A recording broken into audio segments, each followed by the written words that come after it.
She cleaned toilets at the Pentagon for 7 years, invisible to every general who passed by. When hackers breached the most classified systems in American history, everyone expected her to evacuate with the other janitors. Instead, she sat down at a terminal, cracked her knuckles, and typed words that made the FBI director go pale. This is Cipher. I'm going dark. Welcome to Secrets Never Told. Before we begin this incredible story of hidden identity and digital warfare, tell me in the comments what city you're watching from today. And if you believe stories like this deserve to be heard, hit that subscribe button and help us honor those who serve in silence. The Pentagon's sub-basement levels stretched beneath Arlington like a concrete maze, housing everything from secure communications equipment to mundane facilities maintenance. At 04:30 hours every morning, Maria Santos clocked in at Janitorial Station C7, collected her supplies, and began her rounds through the most secure building in America. At 34, Maria possessed the kind of understated beauty that came from resilience rather than genetics. Dark hair always pulled back in a practical ponytail, warm brown eyes that noticed everything while appearing to see nothing, and hands that moved with surprising precision whether she was mopping floors or handling complex equipment. Her janitorial uniform was always clean, her ID badge properly displayed, and her manner professional but forgettable. For 7 years, she had been invisible. The Pentagon employed thousands of contractors, civilians, and military personnel. Most passed through the corridors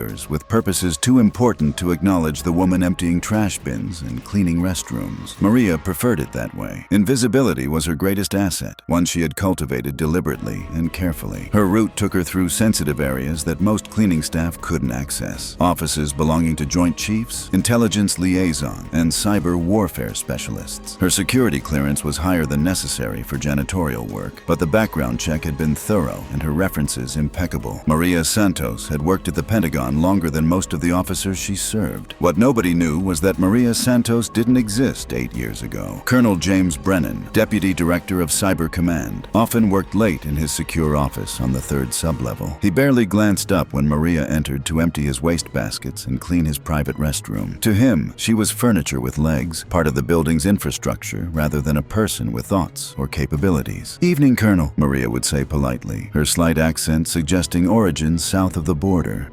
Brennan would grunt, never looking away from his multiple monitors displaying classified data streams, network architectures, and threat assessments that represented America's digital front lines. Maria worked efficiently around him, her movements careful and respectful. She never looked at his screens, never asked questions, never gave any indication that she understood what she was seeing. But her peripheral vision was excellent, and her memory was perfect. General Patricia Hawthorne, the first woman to head Pentagon Information Systems, maintained an office 2 floors above Brennan's. Her space was pristine, organized with military precision, and secured with biometric locks that Maria's clearance could override for cleaning purposes. "You're very thorough," General Hawthorne had once observed, watching Maria methodically clean her office windows. "Thank you, ma'am. I take pride in my work. How long have you been here?" 7 years next month, ma'am." Hawthorne had nodded approvingly. Consistency is rare. The building needs people who understand their responsibilities. Maria had simply smiled and continued her work, giving no indication that she could access every system in Hawthorne's office with administrator privileges, or that she had identified 14 separate security vulnerabilities in the general's supposedly secure communications setup. The attack began at 03:47 hours on a Tuesday morning in November. Maria was cleaning offices on the 2nd sublevel when the emergency klaxons began wailing throughout the Pentagon. Red warning lights bathed the corridors in bloody illumination as automated systems locked down sections of the building and activated cybersecurity protocols. "All non-essential personnel evacuate immediately," came the announcement over the PA system. "This is not a drill. Cybersecurity breach in progress. All non-essential personnel evacuate immediately." Maria set down her mop and reached for the secure phone in her janitorial cart. The number she dialed was memorized, not written anywhere. "Night watch," came the answer after 1 ring. "This is Cipher," Maria said quietly. "I'm going dark." The voice on the other end was sharp with sudden attention. "Confirmed, Cipher. You have full authorization. Protect the assets." Maria disconnected and moved toward Colonel Brennan's office with purposeful strides. Her entire demeanor had changed. The submissive posture was gone, replaced by the fluid movement of someone accustomed to operating under pressure. Her eyes scanned the corridors with tactical awareness, noting security camera positions and egress routes automatically. The cyber attack was sophisticated, targeting multiple Pentagon networks simultaneously.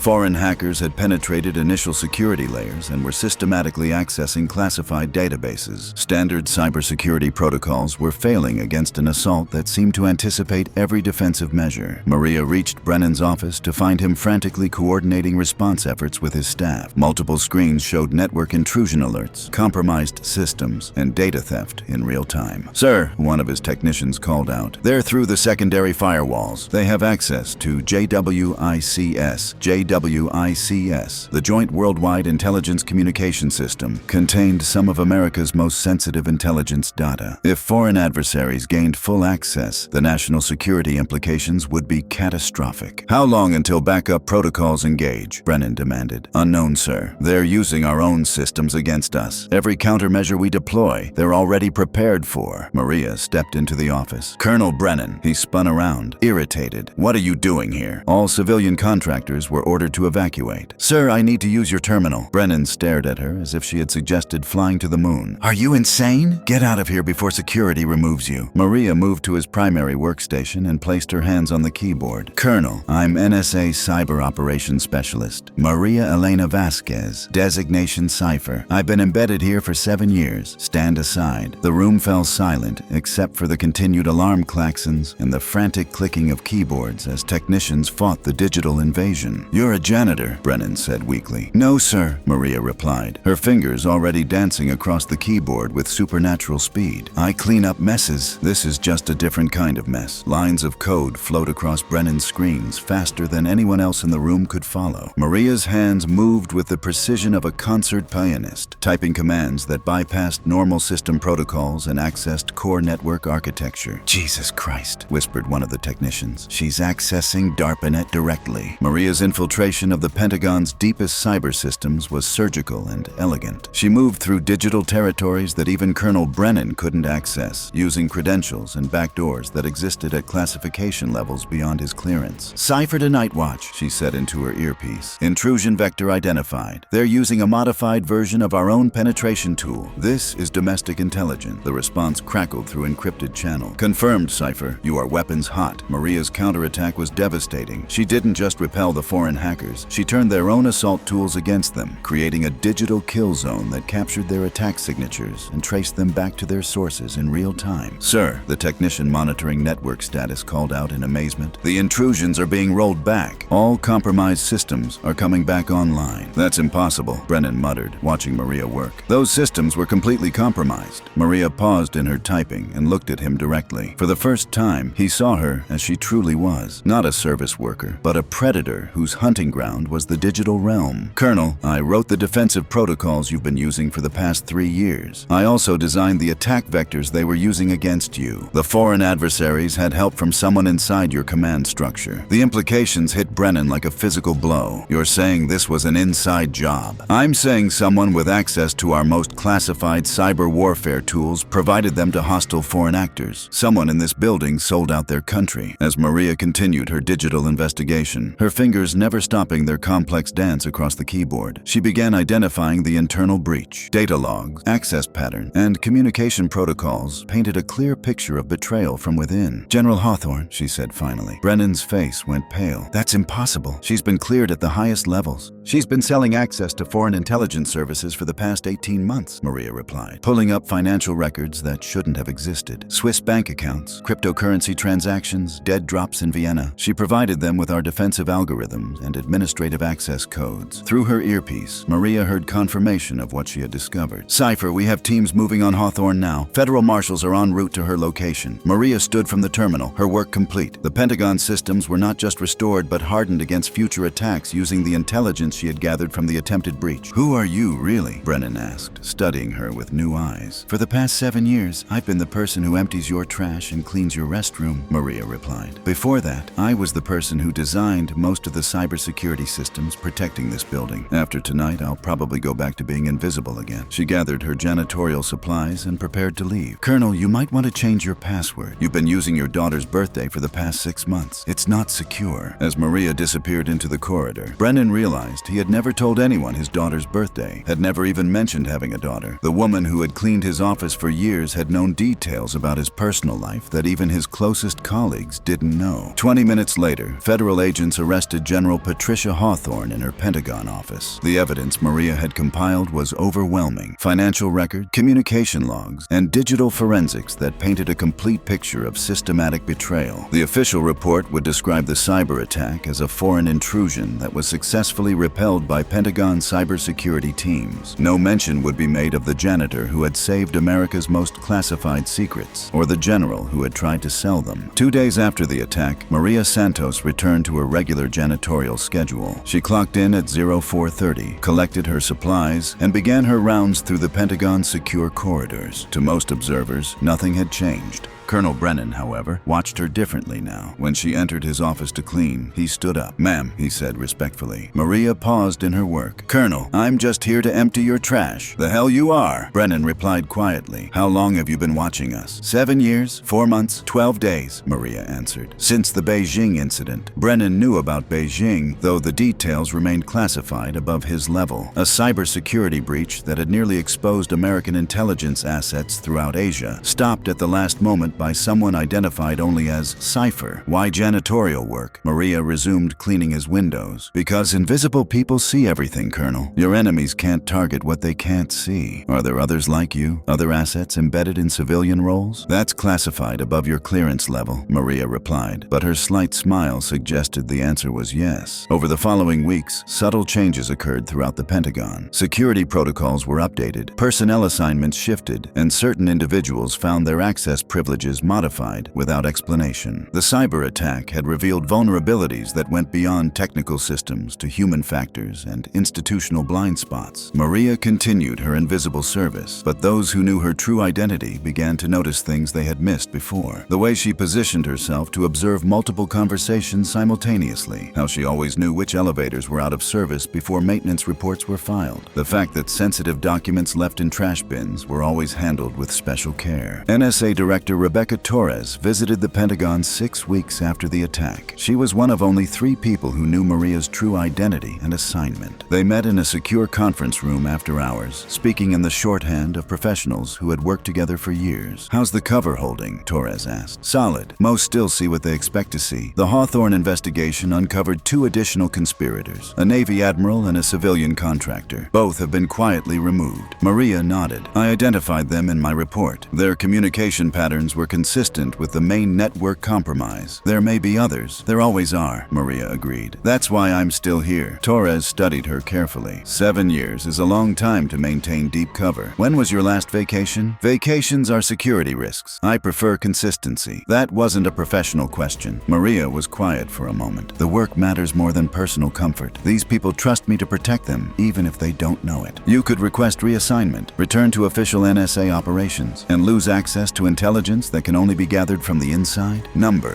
My mission isn't finished." Torres understood. Maria had become more than an embedded asset. She had become a guardian, watching over an institution that couldn't protect itself from internal threats. 3 months after General Hawthorne's arrest, a new cyber attack targeted Pentagon systems. This time, the defensive response was immediate and overwhelming. The attackers found themselves trapped in digital honeypots that captured their tools and traced their locations with surgical precision. In Colonel Brennan's office, Maria cleaned methodically while he coordinated the counterattack. He no longer questioned her presence or abilities. She had become part of his operational planning, an unofficial advisor whose insights had prevented 3 additional security breaches. "They're using quantum encryption," one of his technicians reported. "Our standard decryption algorithms can't crack their communication." Maria paused in her cleaning. "Try the Morrison protocol. Authorization code Delta 77 Alpha." The technician looked to Brennan, who nodded. Within minutes, the enemy communications were decrypted and their command structure exposed. "Who the hell is Morrison?" Brennan asked quietly. "A mathematician who used to work here," Maria replied. "She designed quantum-resistant encryption methods before anyone else thought they were necessary." "Used to work here?" "She still does. She delivers sandwiches to the cafeteria." Brennan stared at Maria as the implications sank in. "How many of you are there?" Maria smiled and resumed her cleaning. "Enough." The Pentagon functioned as it always had, a massive bureaucracy focused on America's defense. But within its corridors moved shadows, men and women whose true identities and capabilities remained hidden behind mundane civilian roles. They were gardeners who had designed missile guidance systems, cafeteria workers who spoke 12 languages fluently, and janitors who could hack into any system on Earth. They served without recognition, protected without acknowledgement, and sacrificed without reward. Their loyalty was to mission rather than ego. ego, to country rather than career advancement. Maria Santos continued to clean toilets and empty trash bins, invisible to most who passed her. But she also continued to guard America's digital secrets, hunt enemy infiltrators, and protect an institution that would never know how often she had saved it from destruction. Sometimes the most dangerous people are the ones who clean your office while you work. Sometimes heroes carry mop buckets instead of medals. Sometimes the person who saves your life is the same person you've never bothered to learn the name of. 6 months after the Hawthorne incident, a new crisis emerged. Intelligence intercepted communications suggesting a coordinated attack on Pentagon systems, but the chatter was fragmented and the threat vectors unclear. Director Torres called an emergency meeting in a secure facility. For the first time in 7 years, Maria found herself meeting others like her, assets who had maintained deep cover identities while serving as hidden guardians. The threat is multifaceted, Torres briefed them. Intelligence suggests someone knows about our embedded assets and is actively hunting them. Maria studied the intelligence reports. The patterns were troubling. Communication protocols that matched techniques used by the same networks General Hawthorne had worked with. This isn't random, she said quietly. They're hunting us specifically. Torres nodded. We believe Hawthorne provided more than just access codes before her arrest. She may have compromised our entire embedded program. The implications were staggering. If their identities were blown, not only would years of intelligence gathering be lost, but the safety of every person in the Pentagon would be compromised. What are our options? Maria asked. We use the compromise to our advantage, Torres replied. You continue your mission, but now as bait. Over the following weeks, Maria continued her janitorial duties, knowing that hostile eyes were watching. Foreign operatives had infiltrated the building as contractors and visitors. The confrontation came during her regular night shift. As Maria cleaned offices on the secure sublevel, she became aware of footsteps that didn't belong. Someone was following her route, staying just out of sight. When she reached Colonel Brennan's office, she made her move. Following someone for 3 floors is poor tradecraft, she said without turning around. The man who emerged from the shadows was professional but surprised. Eastern European accent, expensive suit, specialized training evident in his bearing. You are not what you appear to be, he said carefully. Neither are you. The confrontation was brief, silent, and decisive. Security found the intruder unconscious in a supply closet the next morning, confirming what Torres had suspected. The enemy was actively hunting their embedded assets. They're not just trying to expose us, Maria told Torres during an emergency debrief. They're trying to eliminate us. This is assassination disguised as intelligence gathering. Torres nodded grimly, which means someone with very high clearance is providing them with detailed information about your identities, capabilities, and daily routines. The investigation into their compromised security led to a shocking discovery. The leak wasn't coming from within the Pentagon itself, but from the oversight committee that had approved their embedded assignments years earlier. Senator Catherine Morrison, chair of the Senate Intelligence Committee, had been feeding information to foreign contacts for over 2 years. She approved all of our deep cover assignments, Elena pointed out during their secure briefing. She had access to everything, our real names, our legends, our mission parameters. More than that, Torres added, she knew our extraction protocols, our emergency contacts, even our family's locations. If she's been compromised, so is everything else. The final confrontation came during a routine Senate hearing on Pentagon security. Senator Morrison was questioning defense officials about cybersecurity improvements when Maria entered the hearing room as part of the cleaning staff. Morrison's reaction was immediate and telling. Her composed senatorial demeanor cracked for just a moment when she saw Maria, recognition and fear flashing across her features before she regained control. After the hearing, Maria approached Morrison in the corridor outside the committee room. Senator, we need to talk. Morrison looked around nervously, noting the presence of her security detail and other staff members. I'm sorry, I don't know who you are. You know exactly who I am, Maria replied quietly. You also know why I'm here. The senator's face went pale. I don't know what you're talking about. Maria leaned closer, her voice barely audible. Beijing, Damascus, the Morrison Protocol. You didn't name it after a mathematician, did you, Senator? You named it after yourself. Morrison's composure finally shattered completely. The Morrison Protocol was a quantum encryption system that had been used to protect the most sensitive communications in the intelligence community. Only a handful of people knew its true origins, including the person who had designed it. You're Dr. Catherine Morrison, Maria continued, former NSA cryptographer, recruited by the Senate Intelligence Committee for your technical expertise. But somewhere along the way, you decided to monetize that expertise. You can't prove anything, Morrison whispered. I don't have to prove it. I just have to stop it. The senator's arrest came 2 hours later, coordinated simultaneously with raids on safe houses in 3 different cities where her foreign contacts had been operating. The evidence was overwhelming. Financial records, communication logs,